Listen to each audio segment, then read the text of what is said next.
Magic, magic, magic and more magic. You know, 'twas never the custom in Ireland to burn people as witches or wizards. But there was one exception. In 1324, in the town of Kilkenny, a long time before the Black Death that was, there lived a woman called Alice Kyteler, a beautiful woman and a rich woman, which was more important maybe. Her people were bankers, and because of her good looks and her money, the men were inclined to be attracted to her. She was married 4 times, but there was one small problem.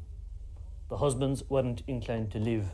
All 4 of them died a short time after they were married to Alice. And of course, naturally enough, the rumours started. There was something worse than human in this. And at the same time, it began to be said that a tall, dark man was seen coming and going to Alice Kyteler's house. Artisan, they called him. Alice Kyteler had a servant. Petronilla de Meath, she was called, and of course she was also supposed to be involved in these dark doings. Now, rumour might have stayed rumour and nothing else, except that on May morning in that year of 1324, a neighbour of Alice Kyteler's, living across the street from her, he was woken up before the dawn of day by a strange sound. He sat up in his bed. He thought he heard something outside the window. Blasted, says he, getting out of the bed. Who's out at this time of the morning? And he went over to the window, looked out, and imagine his surprise when he saw none other than his neighbour Alice Kyteler with a big broom, and she sweeping down the street, and all the time muttering something. God knows, they say this is strange. And he listened, and he could hear her words, and they were, "To the house of Robert, my son, come all the wealth of Kilkenny town." And she brushed down one side of the street and brushed up the other side, all the time brushing the dust of the street towards her own door. "To the house of Robert, my son, come all the wealth of Kilkenny town." Hey, your man, he went back to bed very quickly when he heard that. Many things to think about. Days went on, and it began to be noticed that certain well-known businesses in Kilkenny went bust, and valuables that people had put safely away began to be missed. And people began to talk, because the only person who seemed to be profiting by all of this was Robert Kyteler. And the neighbour thought of what he saw on May morning, and he began to talk. And 'twasn't long at all until word of all this came to the Bishop of Ossory, an Englishman and a tough man, a Franciscan, and they were no easy crowd at the time. His name was Richard de Lederer.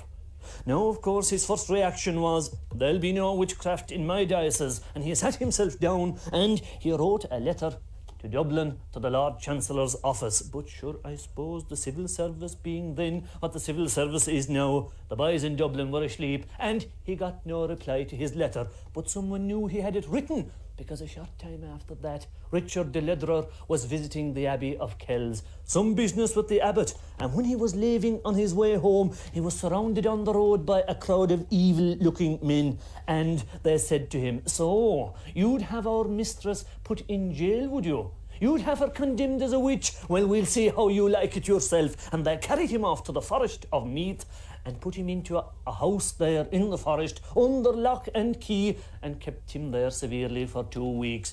But as everyone knows, bishops are not as ordinary men. They have bigger purses for one thing, and Richard de Lederer was able to bribe the guards with gold. And he got away. And this time he said, "I'll make no mistake, and don't mind this post to Dublin." He went to Dublin himself, to the Chancellor's office. John Darcy was the man in the office at the time. The bishop burst in and he says, "Look, Chancellor, what are you going to do about these scandalous affairs? That a bishop in this kingdom, he can't go about his business without being set upon by bandits, robbers and witches. What are you going to do?" Well, of course, John Darcy, when it was put to him like that, he had to do something. And he says, "All right, look, I'll come to Kilkenny myself. Call the court, call the witnesses, and bring the accused, and we'll see what can be done." He was as good as his word, because a short time later he arrived in Kilkenny and the court was in session. Of course, Alice Kyteler and Petronilla de Meath were brought in, and Alice was put up in the accused box. John Darcy looked at her and he says, Madam Kyteler, you know the charges against you, heinous crimes. You know the penalty for such crimes? What have you to say for yourself? Never a word did she say, only looked out of her beautiful face and her cold eyes at all the people in that court. Oh, the people of the town were there, and the bishop in all his robes in the front row. No reply, like I say. So John Darcy says to her, all right, if you say nothing in your own defence, we'll see what your accusers say. Bring on the first witness. And the witness was brought, none other than her neighbour who saw her out the window on May morning. Sat in the witness box, and the judge says to him, now, tell us what you heard and tell us what you saw on May morning. And the witness there sat, and he cringing now under the hard glare of Alice Kyteler, and he says, well, your honour, I saw her brushing the street, and she was all the time saying, to the house of Robert, my son, come all the wealth of Kilkenny town. What more do we need to hear, says the judge. Have you anything to say in your defence now? No word at all from Alice Kyteler. All right, says he. And he reached for the black patch. He put it on his head, and he said, you know what this is for? I'm going to pronounce a sentence on you that you won't like if you don't speak now. Never a word from Alice Kyteler. He put on the black patch, and he declared, you have been accused of witchcraft, and you have been convicted by your own silence, and I sentence you and your accomplice and any others that will be found to have been in your pay to death this day 2 weeks by burning in the street outside this courthouse. There was great noise in the court, of course, a lot of murmuring and muttering, and a pleased look on the bishop's face. That was all right. There was still no word from Alice, and the judge says, clear the court, guards, take the prisoners to the dungeons. And as the guards came, Alice Kyteler stood up for the first time, and she looked at her neighbour and she said, you won't be here to see me burning in 2 weeks' time. The guards came, and herself and Petronilla were carried to the condemned cell, and a cold place it was, thick walls, small barred window and an iron door, and very little furniture, a small stool and a piece of straw in the corner as a bed. They all went home, and the neighbour went home. He went to bed that night, but if he did, he got these pains in his stomach in the middle of the night, like people would be sticking knives into him. He screamed, of course, and the servants came in, master, what's wrong? What's wrong with you? They're killing me. He says, get the doctor, get the priest. And the doctor and the priest were called, and the doctor could do little, and the priest could do little more. That man never saw the morning light. But back at the jail, all was quietness. Alice Kyteler pretended nothing if she was responsible. Days passed, and finally the morning for the execution came.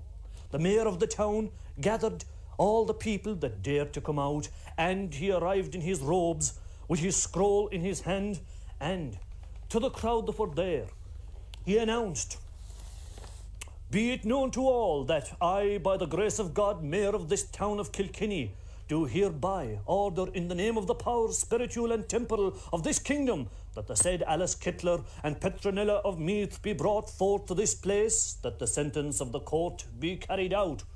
Guards, bring forth Petronilla de Meath.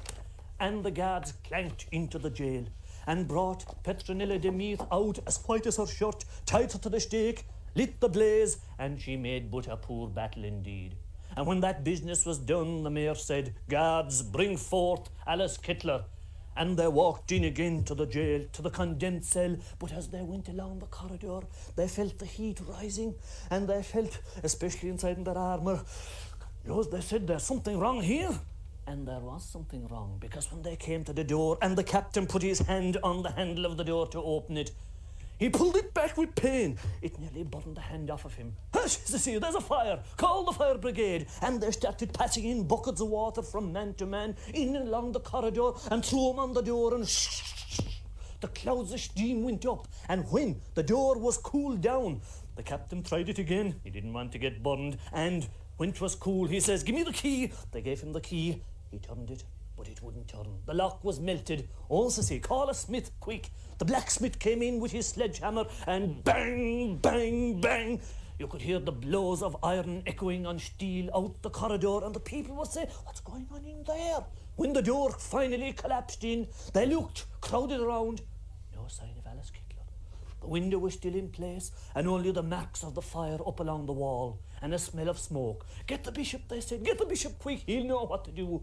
Richard the Leatherer shouldered his way in and said, "Ha," says he, "the old one came for her at last, and isn't it a true thing that the devil knows his own? I hope you'll all take a message from this.